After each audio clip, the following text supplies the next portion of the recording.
Di zaman yang serba terbuka ini, demokrasi sering dipahami sebatas hak untuk memilih dan berbicara. Tapi sesungguhnya demokrasi bukan hanya soal kebebasan. Ia adalah amanah tentang bagaimana kita memperlakukan sesama, bagaimana kita menjaga negeri ini dengan akhlak dan etika. Demokrasi yang tidak dibarengi moral akan kehilangan arah. Ia bisa menjadi panggung untuk saling menjatuhkan, bukan saling membangun. Ia bisa menjadi ajang perebutan kuasa, bukan perlombaan dalam kebaikan. Anak muda hari ini adalah pemimpin bangsa esok hari. Kalau hari ini kita bicara lantang soal hak, besok kita harus lebih siap memikul tanggung jawab. Kalau hari ini kita semangat berpendapat, besok kita harus lebih berani menjaga adab. Integritas bukan soal tampilan luar, tapi kejujuran saat tak ada yang melihat. Etika bukan hanya formalitas, tapi cara kita menghargai orang lain.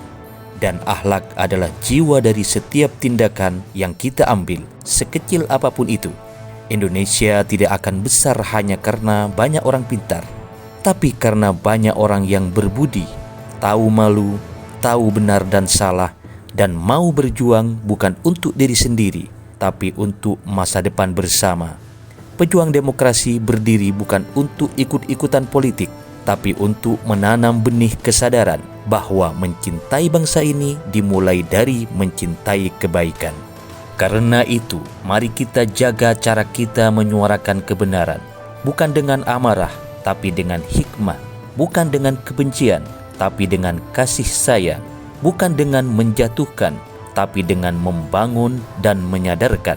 Akhlak adalah penuntun dalam setiap perjuangan. Tanpa akhlak, kebenaran bisa menjadi senjata yang melukai. Tapi dengan akhlak, kebenaran akan menjadi cahaya yang menyatukan. Negeri ini sedang bersaing di tengah dunia yang terus berubah. Kalau kita ingin Indonesia maju, maka kita harus mulai dari hal yang paling dasar, yaitu adab, akhlak, dan saling menghormati.